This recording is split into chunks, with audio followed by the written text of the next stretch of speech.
Hello, everybody. Welcome to the Empressive channel. Blueface accuses his alleged baby mama, Chrisean Rock, of sleeping with Cardi B's husband, Offset. Now, I'm tired of this whole Blueface and Chrisean situation. These two are so chaotic, but there's a lot that has transpired over the past several days between these two. I mean, there's always something happening. Now, Blueface seems to be upset that Chrisean has moved on and started talking to other guys. And also, Chrisean found a way to trigger him by linking up with his other baby mama, Jaden Alexis. And I thought that was a strange turn of events because Jaden and Chrisean were sworn enemies and they were fighting over Blueface. And now they're cool with each other because they both are at odds with Blueface. So Blueface seems to be losing it. I think he's more upset at the fact that he's losing control over these two. And this all could very well be for publicity. You know, Blueface, Chrisean, and Jaden, and even Blueface's mama, Clarissa, know what they're doing. They know how to create drama to trend on social media. So I'm not buying into any of this. I think it's more so for entertainment. But one thing I notice is anytime Blueface is at odds with Chrisean, he always questions the paternity of their son. Not only that, he always puts it out there that Chrisean is messing around with other men, especially men in the industry, because he wants to drive home this narrative that Chrisean is basically for the streets and she doesn't know who her child's father is. And he really does all of this to get under her skin. And Chrisean herself knows what to do and say to get under Blueface's skin too. In fact, she covered up that infamous tattoo she had of Blueface on her neck. And Blueface got in his feelings a little bit and he decided to put it on blast that Chrisean allegedly slept with Cardi B's husband, Offset. He said, being tatted on a hoe ain't a flex. You literally effed Cardi B's husband a couple of weeks ago. I'm tired of dudes looking at me while they effing you. Get the rest of them gone ASAP, please. Chrisean snapped back and said, you just crashing out making up stuff. Let's talk about how I saw gay porn in your recent search history. That's why I honestly got the cover up, bro. I had zesty N on my neck. Nothing wrong with being bi. Just let a B know before she fall in love, weirdo. You over there trying to crack Annalie Choppa baby mama. She W. You ain't got no riz, my boy. So I don't know if you know, but Annalie Choppa's baby mama, Marissa, was on live with Chrisean and she said that Blueface was trying to holler at her. Blueface responded and said, ain't nobody trying to crack Choppa baby mom. The F is that about? LOL, we discussed. No words other than I'm Choppa baby mom. I've never met a B I couldn't crack. Then he said, now I watch gay porn. That's the best you could come up with? So you ain't F Cardi's husband November 10th at 4 a.m. at their house in LA? Am I making this up? Now that was very specific and it makes you wonder if this is true or not. Offset did deny it and he said, I ain't never talk or touch that lady. Real talk, man, you need some help. Now, to be completely honest, I don't believe Offset messed with Chrisean. I don't. However, I wouldn't put it past him if he did, because Offset does have a history of cheating on Cardi B, and him cheating with Chrisean wouldn't be too far-fetched considering that Chrisean and Cardi are pretty similar, I think. So it's not completely hard to believe. I mean, they both were partying at French Montana's birthday party on November 10th, which was the same date that Blueface said Chrisean smashed Offset. So is it hard to believe? No, not really. But honestly, I don't think it happened. I think Blueface said all of that because he's trying to pull a stunt. Now, as far as Cardi and Offset are concerned, I did hear not too long ago they unfollowed each other on Instagram, and Cardi said this on her story. You know, when you just outgrow relationships, I'm tired of protecting people's feelings. I gotta put myself first. So some people feel like, you know, Cardi and Offset are on the verge of breaking up. And it could also be assumed that maybe Chrisean is the reason why Cardi is upset with Offset right now. However, one thing I know about Cardi and Offset is they use their marital drama for publicity. So they act like they're mad at each other and they act like they're about to break up, only for them to turn around and promote something. And I saw the Neighborhood Talk actually promote Offset's new song, Blame It on Set. So clearly this was a stunt. Everybody is pulling stunts right now. Even Blueface. Blueface kicked up this whole drama because he is promoting a new show on Zeus called Rap Queens West. So for all we know, this whole thing could have been just a big stunt. Now moving on, I saw the reality star Tommie Lee expose Tamar Braxton's fiance JR.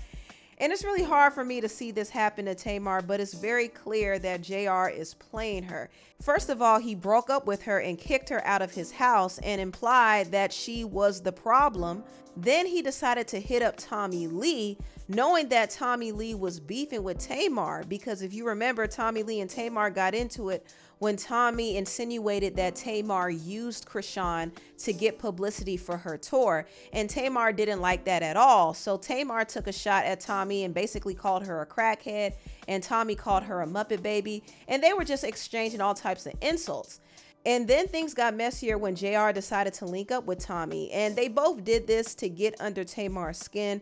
Not only that, it's very clear that JR is thirsty. Okay, he's thirsty for a little clout. The fact that he was willing and ready to link up with Tamar's op was crazy to me, and it kind of shows that he really doesn't care for her like that. It's one thing for him to move on to a random woman, but it's another thing to move on to her enemy. I mean, if he had an ounce of care for Tamar, he wouldn't have done that. But he did that intentionally to get under her skin. And unfortunately, Tamar couldn't see that. She was the one trying to get him back. And they did end up getting back together. And they were spotted together at the Saints and Falcons football game, which was the same game that he invited Tommie to. In fact, Tommie exposed the messages of him inviting her to this very same game. So he still was considering Tommie as an option, even though he got back with Tamar. Now, recently, Tamar was at her Love and War concert, and she talked about getting back with JR. And she also took another shot at Tommie. That's why I had to go get my man back, y'all.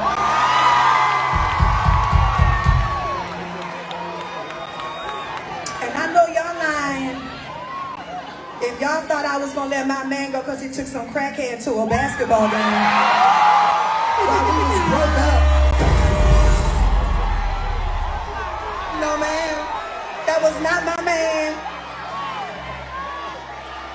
He don't owe me no loyalty when we broke up. Shit, I could have went out with his homeboy. What's up? It's all fair game when you broke up. Don't get it f***ed up. Good man, Savannah. Now, when Tommie heard this, she decided to pull out the receipts, and she first exposed the messages that she and JR shared. And she simply just commented on his suit and said, "You wear these suits so well." And because of that comment, JR decided to invite her to dinner. And she said in her caption, "Thirsty to sell his book. All it took was a compliment to get you a good man. Savannah, wake up, mama." Also, Tommie exposed JR for talking bad about Tamar, and also she said he ate her groceries. All I said was he had a nice suit, and from there, he was thirsty. He wanted to fly me out. What's wrong with me going to a game? What is wrong with the situation is that that is your man, as you call it. That is your man. He knew it was a situation with me and you, and he was down. He was down to play op games. I wouldn't take nothing like that serious, my love. That nigga ate my ass, and I sent him on his way. It wasn't the, I don't know, middle-class house that he lives in Atlanta. It wasn't the Bentleys, because I drive a Rolls Royce, that got me. It wasn't, I don't know, the slick part thing he got going on. It wasn't none of that. It was when he paid for the Waldorf in points. I knew that I could no longer play this game. So it was a one-night thing. One thing, JR, you never want to play with me. You don't want me to expose how you were saying that you kicked her out and she went back to her mother's house. Not Mrs. Braxton, not Mrs. Singer with the sold-out tour that JR also told me was flex. It was cap. It was she flexing. She don't have no soul. That shit between me and you was his exact words. The tour not sold out. He said you was messy. He said you went back to your mother's house. He told me a lot of things that he shouldn't tell a stranger. I just met this man less than a week. Love, if that's your man, as you say, then you need to check him. You need to really check him and check your situation and really see if you're sleeping with the enemy or not. I am not your problem. I don't know you. But I haven't, between you and I talked to Tamar and... His favorite words, between you and I. When I said I won't be with her. Oh! She's been trying to get with me ever since. Oh! She's been trying to get with me every fucking day since. Kind of corny ass nigga, please. You know what I'm gonna do to you, boy. Sit on your head. We did. Silly me. I should have just reported. I should have recorded his head in my ass. I should have recorded that. But you know, I try to keep the moment personal. He never fucked me. But the sad situation is, like, we're black. Tamar, I could say your name. I know I'm not a crackhead. I live too well, baby, and I've never indulged in drugs. I don't have to keep saying that y'all gonna run with whatever.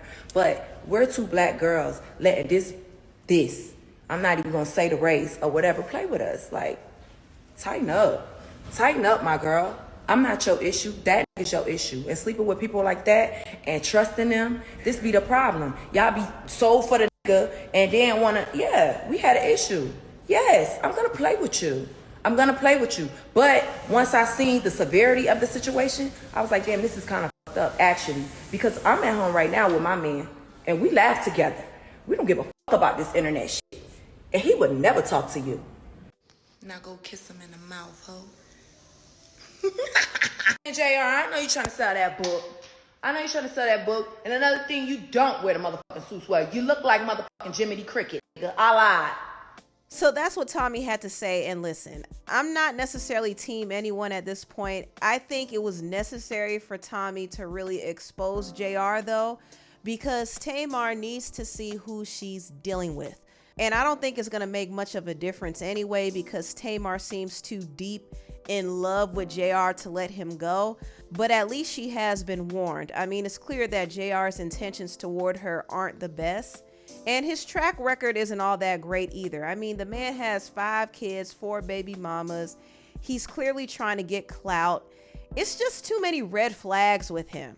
And I just think Tamar needs to protect herself. But unfortunately, she's allowing herself to get played, and he's going to continue to play with her. He's going to continue to do it because he realizes that he can get away with it. And it's unfortunate. Now, he did try to go online and address what Tommie said. He said, as a man, I stand on being accountable. I never should have gone out with that lady. I never should have had conversations with her. I regret all of it.